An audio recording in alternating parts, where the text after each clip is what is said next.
Hello, welcome to the Talking Michigan Transportation Podcast. I'm Jeff Cranston.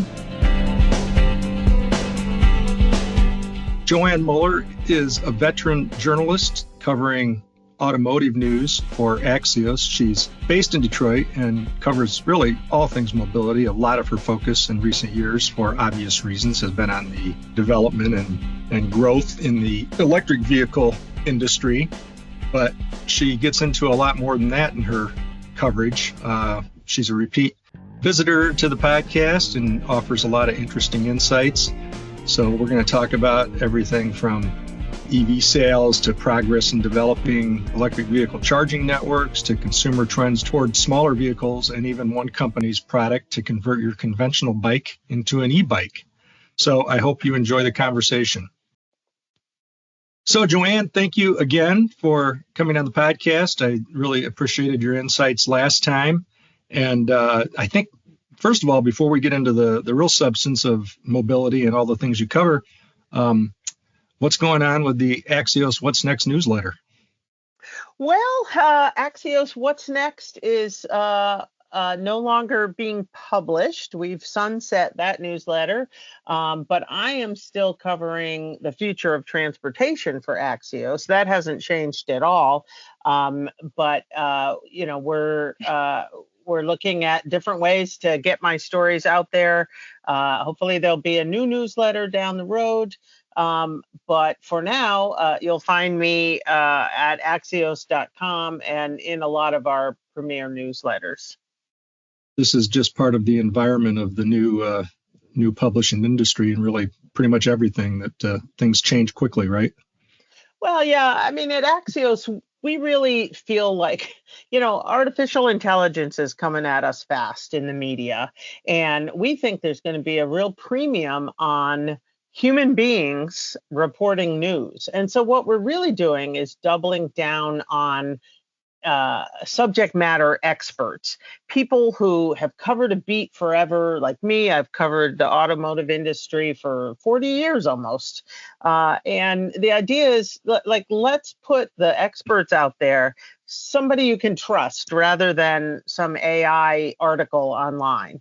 And so, we're doubling down on the real specific beats that we're really strong at. And Axios What's Next, as wonderful as it was more of a lifestyle newsletter, a little bit general. And we want to really focus on topics we know really well. And in my case, it's transportation. So I'm happy. I think it's going to be great. We'll get shine much more of a light on what's happening as transportation is really revolutionized. Well, I agree. And I especially like the point you made about AI and the idea that a reporter is just a stenographer who just takes down information and spits it out. So, of course, why couldn't artificial intelligence replace that? Good reporting requires judgment. You don't get balance in a story without a human being exercising that judgment and deciding who should be the best voice and who is the best expert and who's going to make readers smarter. So I get that. That's our goal. Yeah.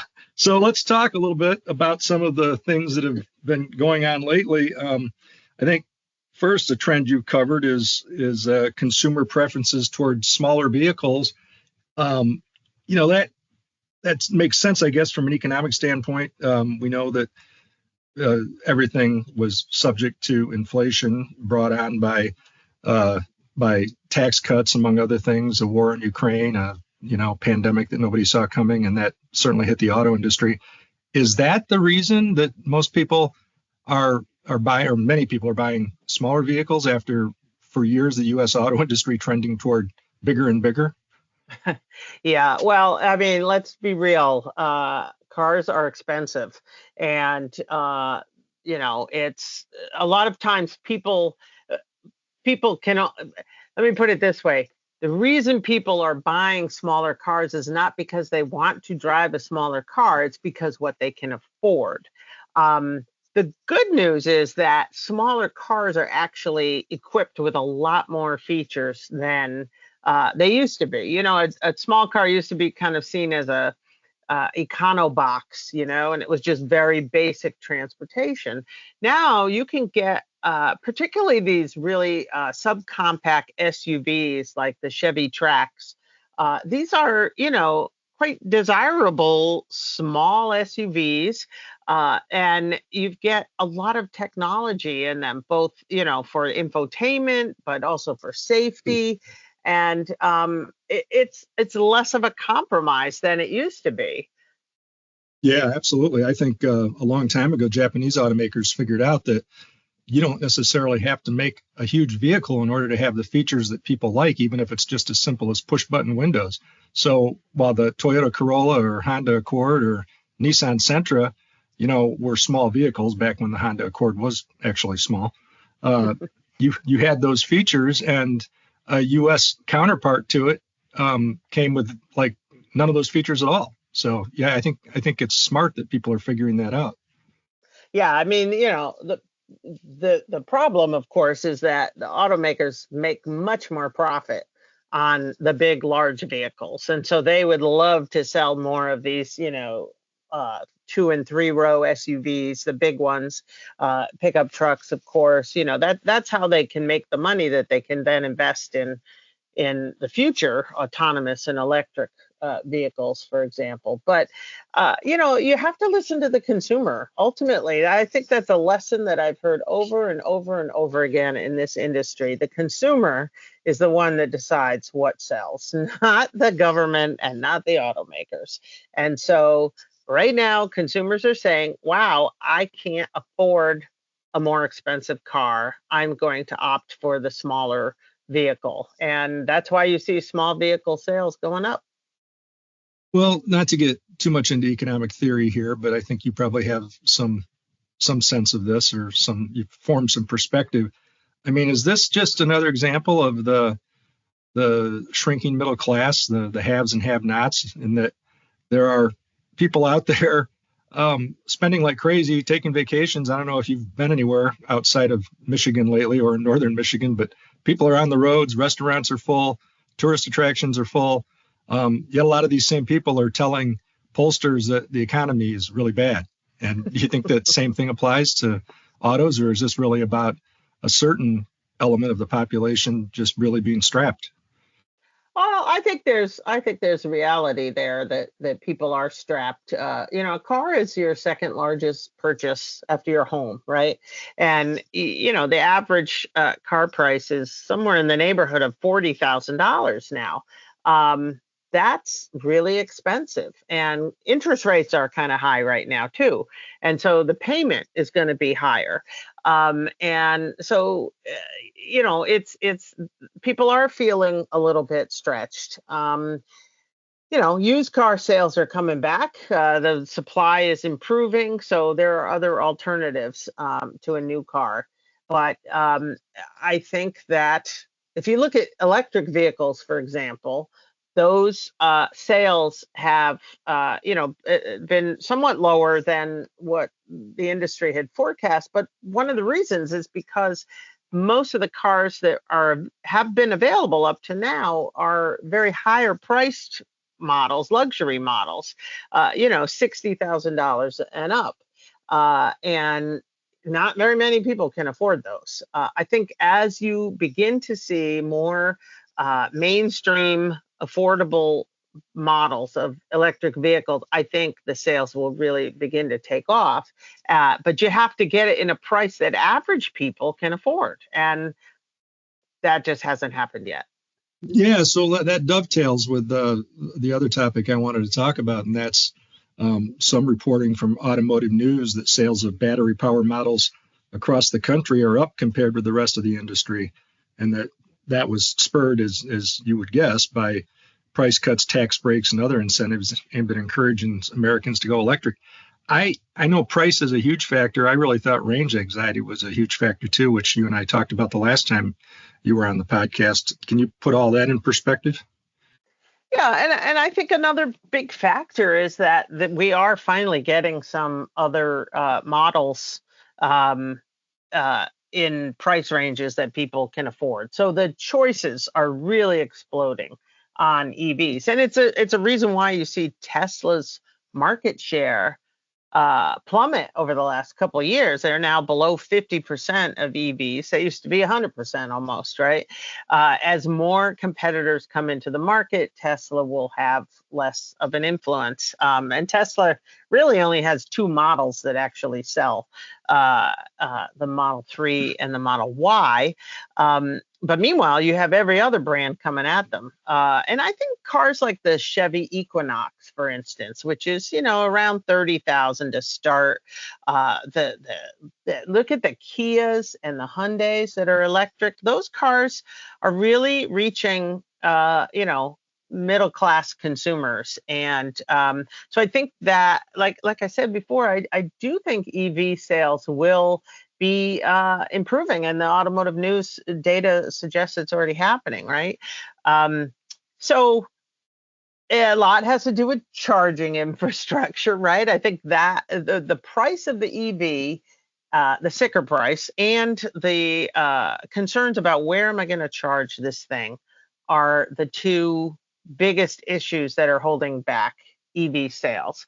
And charging is such a complex topic, and most people don't understand their options when they buy an EV. If you have the opportunity to charge it at home in your single family garage, great. That's what I have, and it works wonderfully, right? But a lot of people who live in multifamily housing don't have that option. And they wonder, okay, well, maybe I can take it and charge it at work at the parking garage where I work every day. I know someone who did that and then discovered it was kind of inconvenient. So, you have to really think these things through. The highway chargers that the federal government is funding under the infrastructure law, those are just beginning to go into the ground. Government bureaucracy takes forever.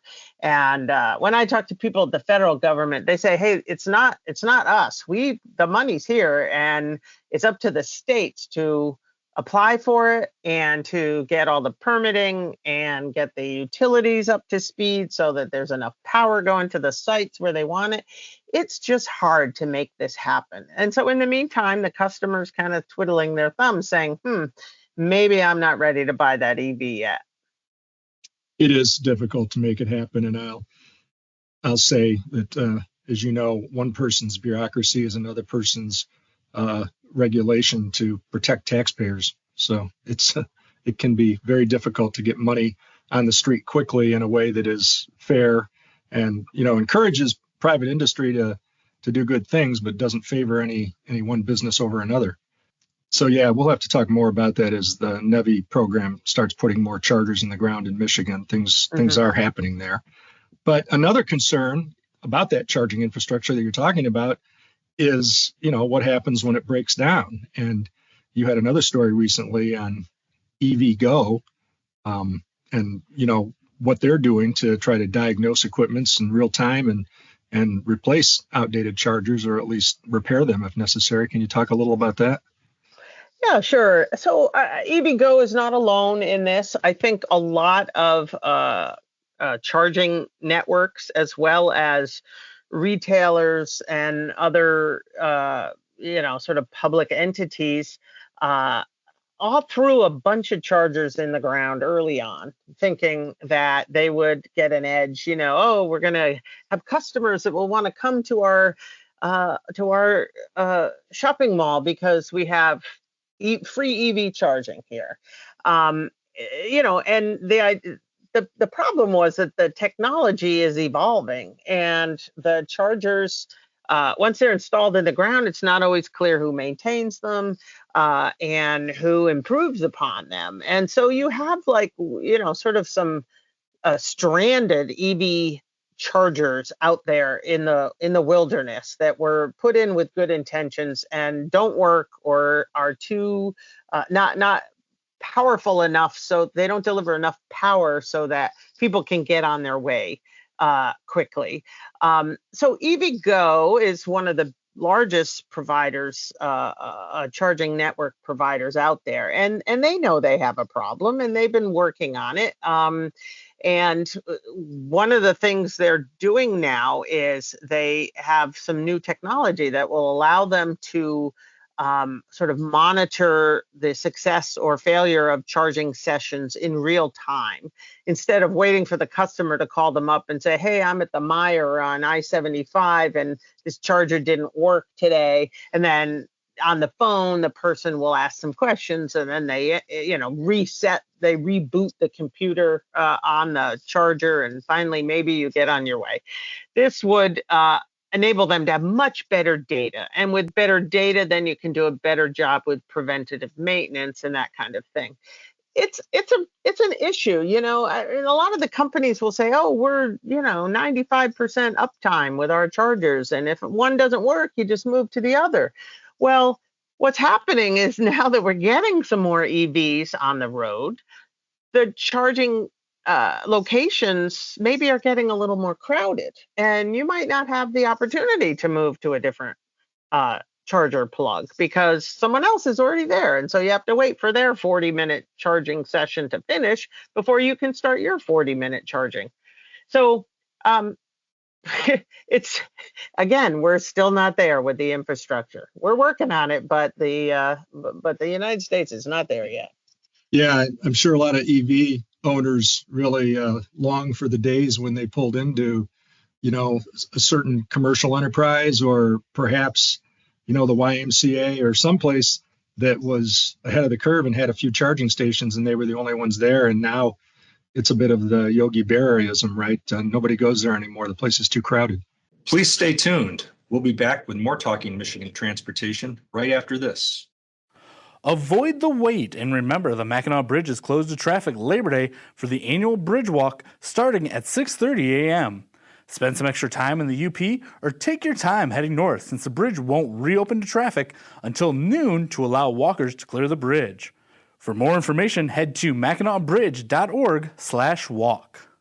Yeah, I think that you raise a good point too, that if we had started out with EVs and EV charging and never had gas-powered vehicles, we probably wouldn't think that the technology problems and the breakdowns are that big a deal. But while I'm sure, gas pumps do break down, I can't think of many times that I've found that, a gas pump or the hose and handle weren't working. It's just simpler technology, I would guess. Yeah, and it's had about 100 years to perfect it too. Yeah, good point. So we're only a few years into this. I would imagine in the early days, I wasn't around, but I would imagine in the earlier days of the gasoline automobile, it might have been hard to find a gas station. And it's all computerized now, and the few times I've run into trouble at a gas station, it usually has to do with electrical power out. The station is is blacked out for some reason, a storm or something like that. And you'll have that with EV chargers as well. But we kind of forget that this is a process. This is a transition, and it's going to be very bumpy for a long time. And there's no way we're going to, flip a switch and now everybody's driving an EV. And gasoline cars are going to be around for quite a while. And what's interesting is you're starting to see automakers kind of acknowledge that now, more so. And they're also putting a lot more effort into hybrids and plug-in hybrids, where sales have been quite strong for people like baby steps. And this is a good way for them to kind of get used to the idea of an electric motor helping to propel their car. Yeah, and I don't want to be critical of the industry, but you do kind of wonder if, Henry Ford had the foresight to say, I've got to be able to pay my employees enough to afford my products. Somebody would have thought, before we put these things out there, we got to make sure that there's ample ways to charge them. Yeah. Well, it's the classic chicken and egg problem, and it has been for years. if you go too fast with the charging infrastructure, people are going to look around and say, look at all that wasted taxpayer money. But if you go too slow, you're going to say, why should I drive this car? There's no place for me to charge it. Yeah. So it's they have to go in parallel step, and it's very hard to get multiple industries to work together on this. And so I think, it's not awful. They're doing their best. But I will say this again. I think if you can charge your vehicle at home, you can find this to be a nearly seamless transition. Really, it's because most people aren't driving that far. And you bring your car home every night and you recharge it. It's ready to go in the morning. Some places you get lower rates on your utilities, on your electric bill if you charge overnight rather than during the day. So there's, it can be advantageous, but it depends on your level of your appetite for risk and uncertainty. Yeah, and sadly, this is still a somewhat partisan issue. I don't know if you ever listened to Mike Murphy, a Republican political consultant, Oakland County native, who in his early days did some work for Governor Engler and then went on to do, much bigger campaigns across the country. He's a huge advocate for EVs and will talk about it to anybody who will listen, which he often does on his Hacks on Tap podcast with David Axelrod. And it's really interesting to get his take, coming at it from his background and his point of view. And he's very frustrated that so many people are still putting up resistance. So I wonder when it'll start to really change. But I think in the next couple of years, you're going to see those figures go in the upward direction pretty quickly. I think so too, because it's funny, once you drive an EV, it's really hard to go back to a gasoline car. They just feel so sluggish and heavy And loud. Yes, that too. And it's when you drive an EV, you just feel like you're driving the future. And they are very pleasant to drive. I think I enjoy driving them, and I don't own one right now. But I test drive a lot of them for part of my work, and so I get a variety. And I think they're getting better. They're getting longer range. Although one thing that you will see, we've been sort of climbing toward these higher ranges, at least 250, but like the sweet spot has been identified around 300 miles between charges, because that's about what you get in a gasoline vehicle. But that requires a little bit bigger battery to get that, and therefore it adds cost and weight and other things. And so a lot of companies, Ford is a good example, they're trying to use a different type of battery technology that is sort of shorter range, but very dependable and less prone to fires, for example. And the technology comes from China, and that's the complicating factor. There's a lot of politics behind that as well. But the point is that EVs maybe don't need to go 300 miles. For the majority of your driving, you're going to drive a lot less than that on a daily basis. Now, if you have a second car, you can use that on your vacation, or you can work in a charging stop along a highway. But if you only have one car and you want to go a long distance, it's not quite as convenient. But I think those lower cost EVs are going to be very popular. Yeah, and that comes back to your earlier point about, people who live in multi-family housing or, multi-unit complexes. And oftentimes those are young people who are just starting out, but might be interested in an EV, but they have that charging dilemma. So I think, yes, solving all of that is going to go a long way toward helping the industry. Lastly, let's talk a little bit about some other technology that you reported on and you got to try out yourself. And it's a company called Clip, and it makes it possible to convert your conventional bike into an e-bike. That sounds really interesting.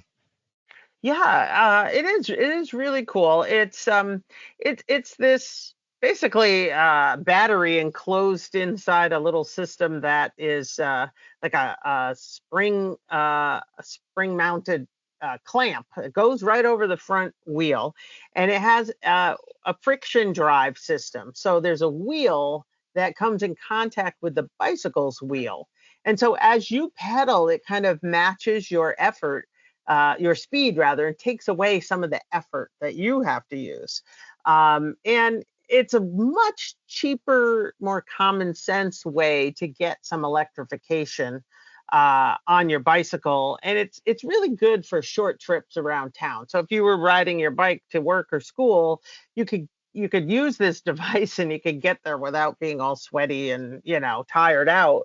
Great for going up and down hills, but you're still riding the bike. And for $500 compared to, 1,500, 1,000, 1,500, up to like 5,000 for an electric bike, it's a much cheaper way to go.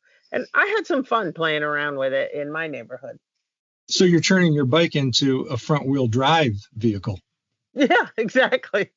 Did you find, did that affect steering at all, or was it just really kind of unnoticeable except for the extra torque that you get? Well, so this device weighs about 10 pounds, and I did find that it feels like it changes the center of gravity a little bit. It certainly, when I was just pedaling, I felt like it was maybe a little more effort on the flat surfaces because I'm lugging around an extra 10 pounds. But it was really great going up some hills. Like I just practiced going up and down, because when you go up, you push a little button and it gives you they call it a boost. And it just helps you soar right up that mountain, or up that hill rather. And then on the way down, you press a separate button and it captures the energy and puts it back into the battery to recharge it. So it's regenerative braking like you have on an electric vehicle. So, it may not be for everybody, but I could see urban people who live in urban areas and don't want to be bothered with a car, can ride their bike. And the nice thing is you could just snap this thing on and off. And so you take it off when you park your bike, you carry it with, it has a nice handle, or you stick it in your backpack, 10 pounds, and you can recharge it at your desk or in your house. And then it's ready to go again, the next day. Well, let's say it's completely run down. How long would it take to charge? I think it depends on the size. There's two different sizes, but it only takes about an hour to recharge it. And it can give you up to 18 miles of range. It also depends on how you use it. If you keep the boost button plugged the whole time, it's not going to go as far. But if you're pedaling, using human pedaling, as well as saving the boost for up and down the hills, you could get as many as 18 miles on the thing. Which is, again, most people, their target market is people who are commuting 3 miles. Maybe you're just going, from your apartment to your office a couple miles away. You could walk there, surely. You could drive, but that might take you just as long. Or you could get on the bike and use this and then take it in and plug it in. You're ready to go again in a little while. Yeah, depending on where your commute is and traffic and parking, it could be quicker. So, yeah I think that's interesting. I think, setting aside the clip, who among us wouldn't like a boost button to push once in a while, like maybe around 4 o'clock in the afternoon? I get my boost from a Diet Coke at 4 o'clock in the afternoon. Yeah, there you go. Well, Joann, thanks as always. I really appreciate your insights and the work you do. I find your reporting always interesting. And like I said, it always makes me smarter. And I appreciate you taking time to come on and talk about these things. Well, fantastic. And I hope your listeners will find me on Axios.com. I'd like to thank you once more for tuning in to Talking Michigan Transportation. You can find show notes and more on Apple Podcasts or Buzzsprout. I also want to acknowledge the talented people who help make this a reality each week, starting with Randy Debler, who skillfully edits the audio, Jesse Ball, who proofs the content, Courtney Bates, who posts the podcast to various platforms, and Jackie Salinas, who transcribes the audio to make it accessible to all.